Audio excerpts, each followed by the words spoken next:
नमस्ते बच्चों, मैं डॉक्टर सीमा चौधरी, सह आचार्य संस्कृत, राजकीय महाविद्यालय बूंदी। अभिज्ञान शाकुंतलम, जो कि आपके द्वितीय वर्ष के पाठ्यक्रम में निर्धारित पाठ्य पुस्तक है, उसके तृतीय अंक के 10 श्लोकों का अध्ययन हमने अभी तक कर लिया है। और जो 10वां श्लोक था उसमें प्रियंवदा जो थी अपनी सखी है उस पर शकुंतला जो है उसके प्रति जो राजा दुष्यंत अपनी अभिलाषा प्रकट कर चुके थे और कई दिनों तक जागते रहने के कारण वो क्रश भी दिखाई पड़ रहे थे। और राजा अपने को देखकर वो स्वयं भी कह रहे थे कि मैं ऐसा हो गया हूँ कि प्रत्येक रात्रि को विरह की वेदना के कारण अपनी भुजाओं को तकिया बना करके लेटा रहता हूँ और मुझे नींद भी नहीं आती है। ये वृत्तांत आपके 10वें श्लोक में बताया गया था। अब इसके आगे आप देखिए, प्रियंवदा कह रही है विचिंत्य है, विचार करके, हला हे सखी मदन लेखो अस्य क्रियताम। तो वो कह रही है कि सखी क्या करना चाहिए, उनके लिए एक मदन लेखो अस्य है, प्रणय पत्र क्रियताम लिखवाना चाहिए, जिससे इमं देव प्रसादस्य उपदेशेन सुमनो गोपितं कृत्वा तस्य हस्ते प्रापयिष्यामि। तो जिससे प्रेम पत्र को लिख करके मैं क्या करूँगी, फूलों में छिपा करके, जो फूल हैं सुमन गोपितम, फूलों में छुपा करके, देव प्रसादस्य उपदेशेन, देवता के प्रसाद के बहाने में, तस्य हस्ते प्रापयिष्यामि, उनके हाथ में पहुंचा दूंगी। अनुसुईया कह रही है रोचते में सुकुमार प्रयोग, ये जो प्रयोग है आपका, जो उपाय है वो मुझे रोचते, बहुत सही लग रहा है, अच्छा विचार है। किम वा शकुंतला बनती, लेकिन जो शकुंतला है वो क्या कह रही है या क्या कहती है शकुंतला, कौन योगो वा विकल्पयते। तो शकुंतला कह रही है कौन सी आज्ञा मेरे द्वारा अन्यथा की जाती है। प्रियंवदा कह रही है कि तेन ही आत्मन उपन्यास पूर्वं चिंत्य तावत किमपि ललित पद बंधनम। तो प्रियंवदा कह रही है तो फिर मैं क्या करती हूँ, अपने प्रथम जो तावत किमपि ललित प्रबंधनम, जो ललित यानी सुंदर, पदबंधनम पदों की रचना है, उसको मैं उपन्यास पूर्वम, जो प्रणय वार्ता के अनुरूप मैं उसको कोई सुंदर पद रचना सोचती हूँ। तो प्रियंवदा क्या कह रही है बच्चों कि तेन ही आत्मनम उपन्यास पूर्व चिंत्य, तो फिर मैं अपने प्रथम प्रणय वार्ता के अनुरूप तावत किमपि ललित पद बंधनम, कोई सुंदर रचना को करती हूँ, तो सोचती हूँ। तो शकुंतला कह रही है कि हला हे सखी चिंतयामि अहम, मैं सोचती हूँ, लेकिन किस कारण से, अवधीर्णा भीरुकम पुनर्वेपते में हृदयम, लेकिन क्या होता है कि तिरस्कार के भय से, अवधीर्णा तिरस्कार के भय से, में यानी मेरा, हृदय जो है वो पुनर्वेपते काँप रहा है। राजा सहर्षम, राजा है वो खुशी के साथ कहता है कि अयं स ते तिष्ठति संगमो उत्सको वीरशंकसे भीरु यतो अवधीर्णाम लभेत वा प्रार्थयेता न वा श्रियं श्रियादुराप कथम इप्सितो भवेत। इसका अन्वय देखिए, हे भीरु, यतः अवधीर्णाम वीरशंकसे स अयं ते संगमोत्सुकः तिष्ठति प्रार्थयेता श्रियं लभेत वा न वा लभेत श्रिया इप्सितः कथम दुराप भवेत। तो यत, हे भीरु, हे राजा क्या कह रहा है, भीरु यानी डर लगने वाली, जिसको कि आप डरपोक कहेंगे कि हे डरने वाली, यतः जिससे तुम, अवधीर्णा तिरस्कार की, विशंक से आशंका कर रही हो, स अयम यह व्यक्ति तो, ते संगमो उत्सुकः, तुम्हारे संगम के लिए तिष्ठति, उत्सुकः तिष्ठति, उत्सुक होकर के विराजमान है। और प्रार्थयिता, प्रार्थना करने वाला व्यक्ति श्रियं लभेत वा न लभेत, लक्ष्मी को श्री को प्राप्त करे या न प्राप्त करे, श्रिया इप्सितः कथम दुरापः भवेत्, लेकिन श्रिया जो लक्ष्मी है वो उसके द्वारा इप्सितः जो चाहा गया व्यक्ति है उसके लिए कथम दुरापः भवेत्, कैसे दुर्लभ हो सकता है। तो फिर से अर्थ देख लीजिए बच्चों।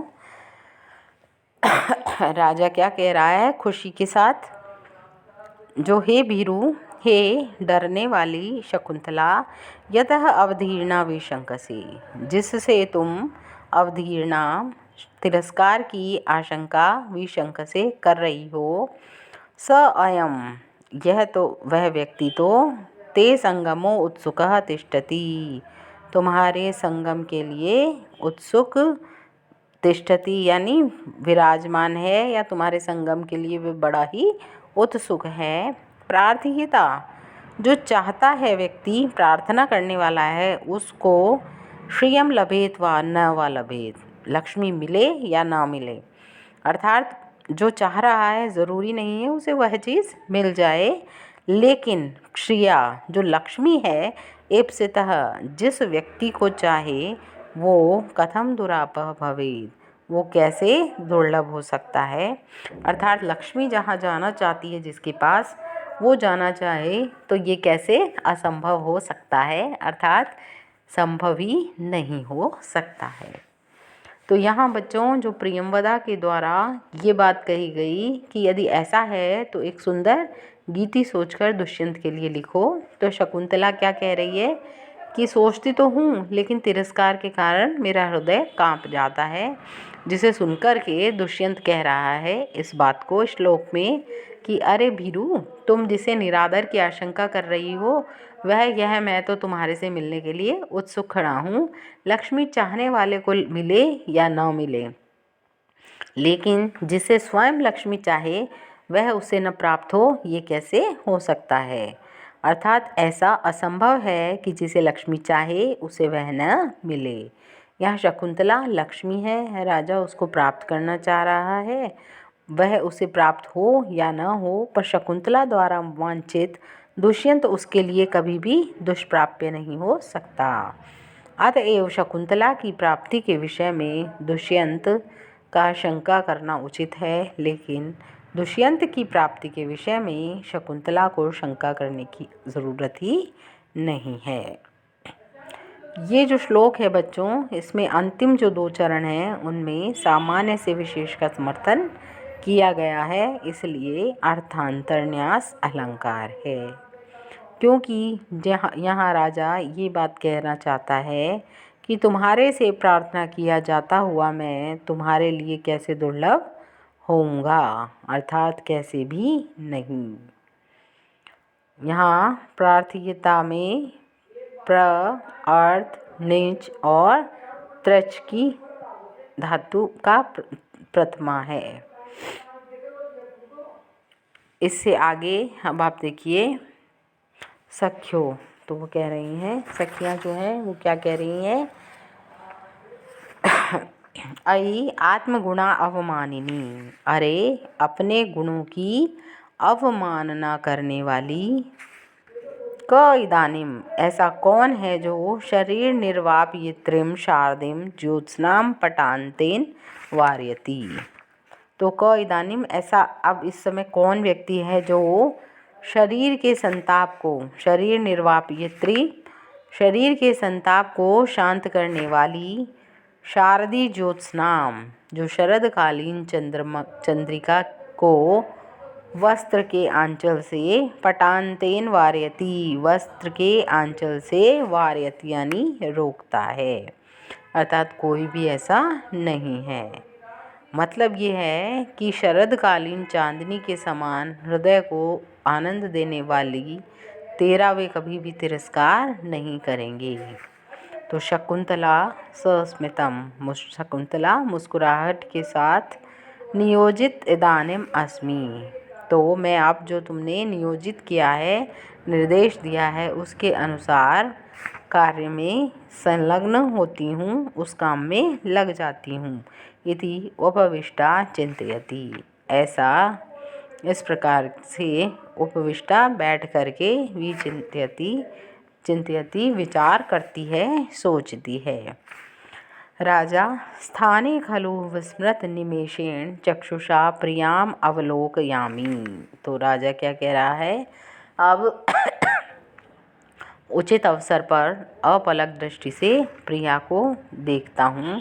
चक्षुषा यानी अपने नेत्रों से, प्रियाम अवलोकयामि, प्रिया को देखता हूँ। विस्मृत निमेषेण, बिना आँखों को, पलकों को झपकाए हुए। यतः क्योंकि उन्नमितेक भ्रूलतमाननम्